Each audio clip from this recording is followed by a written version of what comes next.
좋은 날입니다. 성령님께서 오늘도 여러분의 심령 가운데 큰 은혜와 평강으로 함께 해주시기를 주님의 이름으로 축복합니다.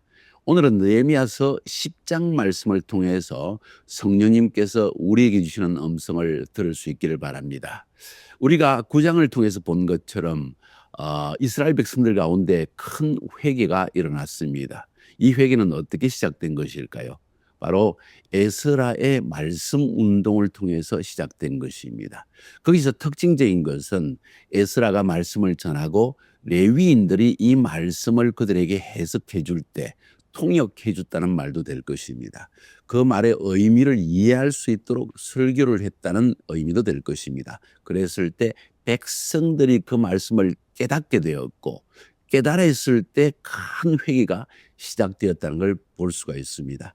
하나님의 말씀은 이처럼 능력이 있지만은 말씀을 읽는 것만으로 되는 것이 아니라 그 말씀을 내 심령에 깨달을 때 이것은 나에게 영이요 생명이요 회개의 놀라운 출발점이 되는 것입니다. 이렇게 해서 에스라의 말씀 운동을 통해서 회개 운동이 일어나자 백성들 가운데 말씀을 더 알고자 하는 열망이 일어났고 그 말씀을 연구하는 중에 하나님의 절기를 지키지 않았던 것, 특별히 초막절을 지켜야 된다는 사실을 알고 초막절의 일주일 그리고 마지막 축제인 8일째 해서 매일매일 하나님의 말씀을 읽어나갔다고 했습니다. 그러는 가운데 백성들이 이렇게 해서는 안 되겠다. 우리가 민족적이고 공식적인 회개의 날을 정해야 되겠다 해서 그들은 국가적 회개의 날을 정했습니다. 그것이 티시리월 7월 24일이었습니다. 반나절은 그 낮에 절반은 하나님 앞에 나가서 하나님 말씀을 듣고 그리고 그 절반은 하나님께 통회하고 회복하면서 시간을 보냈다고 이야기했습니다. 그것으로 끝났을까요? 오늘 10장으로 넘어가 보니까 9장 마지막 부분에서 이 백성들은 단순히 그렇게 회개하고 끝난 것이 아니라 언약을 갱신하자.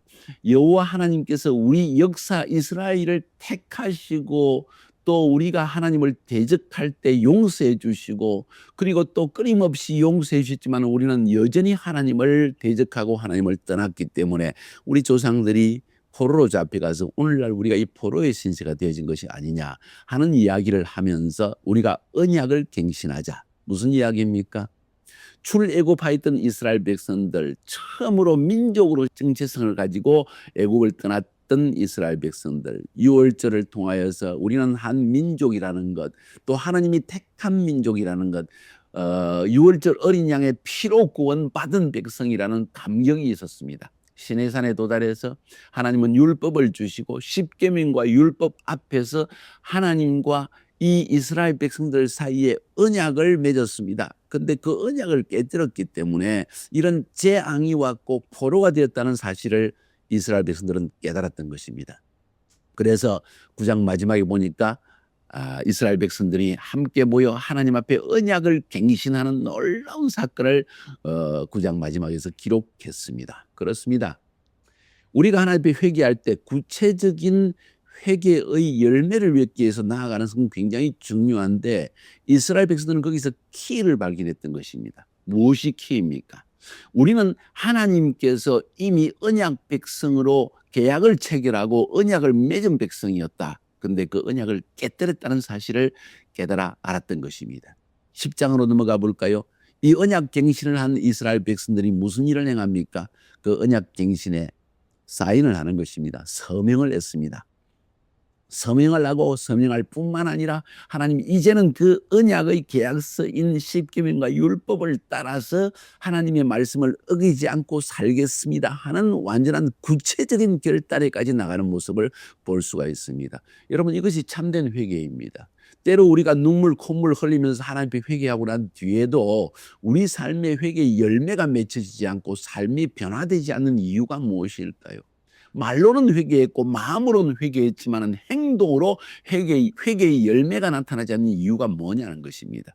그것은 바로 하나님 앞에서의 구체적인 결단이 없기 때문이라는 것을 알아야 할 필요가 있습니다. 오늘 10장 말씀에서는 느헤미야를 중심으로 그리고 에스라를 중심으로 새로운 일이 일어나는 것을 보여주고 있습니다. 무슨 새로운 일입니까?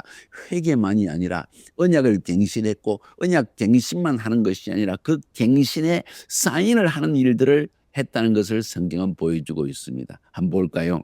10장에 들어가 보니까 1절에 10장 1절에 그 인친자는 사인을 한 자는 서명을 한 사람들은 누구냐 할 때 방백 느헤미야 1절 그리고 6절에 보니까 느헤미야 이후에 시드기야 스라야 아사랴 하면서 8절까지 넘어갔을 때 이는 다 제사장이요. 그러니까 느헤미야 방백이었던 느헤미야 그다음에 제사장들 그다음에 또 9절에 보니까 또 레위 사람 하면서 레위 사람의 이름이 쭉 나옵니다. 레위 사람들도 서명을 했다는 것입니다. 제사장, 레위 사람 이들은 누구입니까? 바로 영적 지도자입니다. 이스라엘 백성을 말씀으로 가르치고 그리고 성전의 예배를 책임지는 자들이 하나님의 언약을 서명했다 하는 이야기입니다.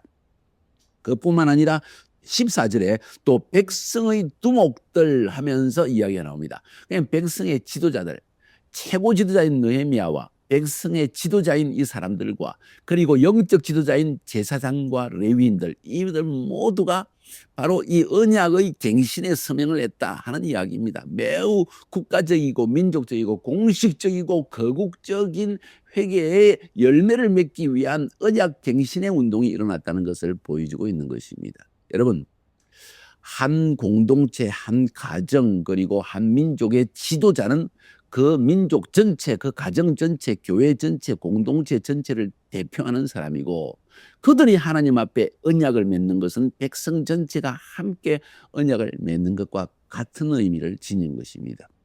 그래서 지도자들이 하나님 앞에 합법적이고 공식적이고 거국적으로 이러한 놀라운 서명을 했다는 사실을 기록하고 있고 28절과 29절에 보니까 그 남은 백성과 제사장들과 레위 사람과 문지기들과 노래하는 자들과 너비닝 사람들과 또 이방 사람과 절교하고 그 하나님의 율법을 준행하는 모든 자와 그 아내와 그 자녀들 무릇 지식과 총명이 있는 자가 다 그 형제 귀인들을 쫓아 이 말은 바로 그 앞에서 서명했던 사람들을 쫓아서 저주로 맹세하였다 하는 이야기가 나옵니다.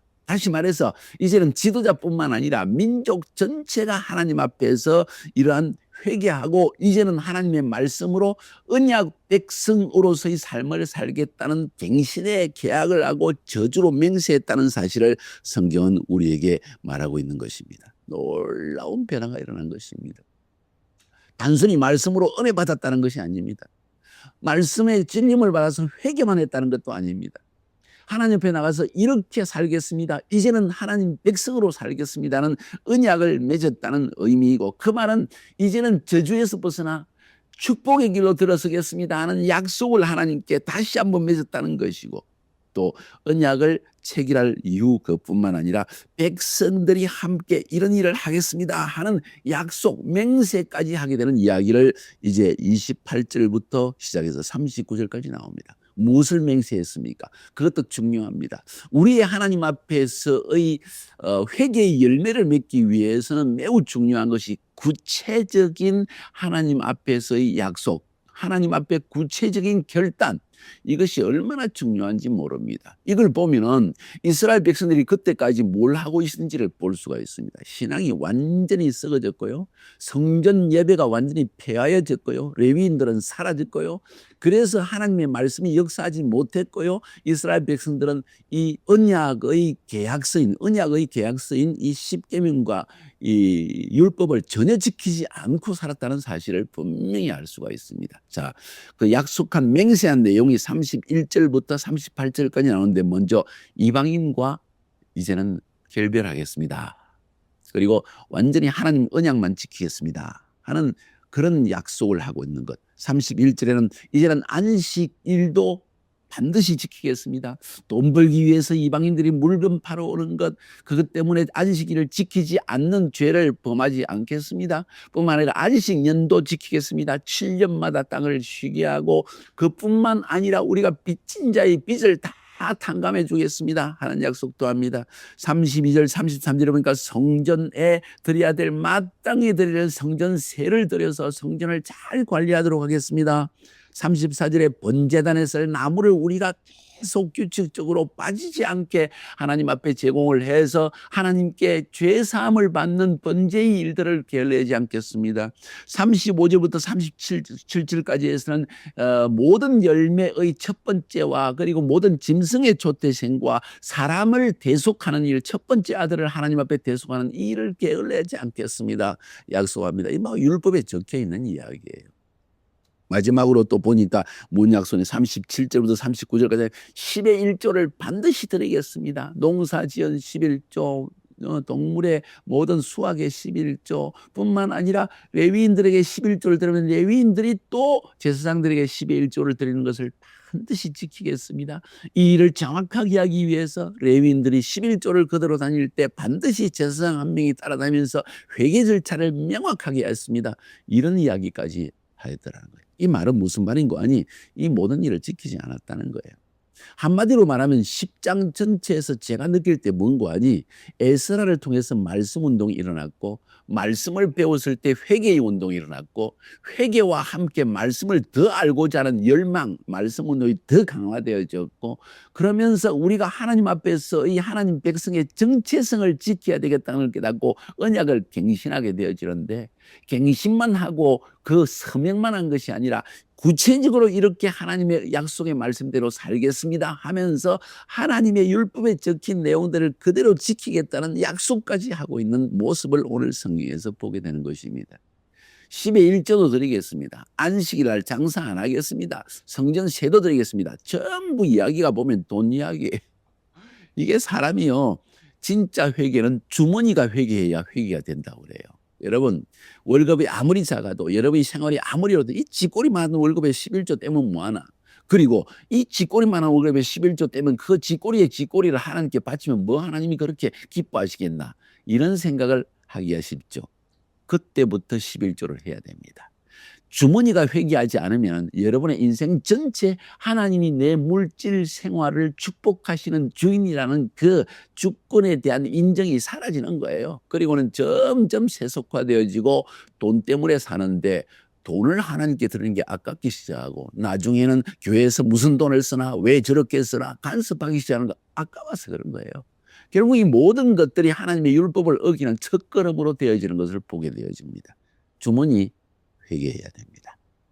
여러분 오늘 본문에서 제가 깨닫는 가장 중요한 것은 10장 전체에서 말씀 운동을 통해서 무엇이 일어났냐? 예배 운동이 일어났다. 바른 예배 운동이 하나님 앞에서의 참된 경배와 예배 운동이 이제 비로소 시작되어지고 참된 예배를 위해 필요한 모든 것을 주님께 드리겠다고 하고 물질 생활에 주머니가 회개하는 모습까지 오늘 성경은 보여주고 있다는 거예요. 여러분의 주머니는 회개했습니까? 여러분은 회개를 통하여 하나님 말씀을 발급하는 심령이 일어났습니까? 말씀 앞에서 나는 하나님의 자녀된 모습으로 살겠습니다. 지금까지의 죄된 모습에서 벗어나겠습니다. 저 역시 그렇습니다. 그리고 이제는 하나님의 말씀에 온전히 순종하며 내 모든 물질의 삶과 모든 삶에 있어 하나님 앞에 바른 삶을 살겠다는 구체적인 결단을 여러분 해보았습니까? 그런 한 해가 되기를 바랍니다. 이게 바로 갱신의 해입니다. 이것이 바로 영적으로 우리의 삶이 갱신되어지고 우리의 혼적인 삶도 갱신되어지고 우리의 육체적이고 물질적인 삶에도 갱신이 오게 된다는 것입니다. 이런 갱신이 올해 여러분의 삶 가운데 있게 되기를 주님의 이름으로 축복합니다.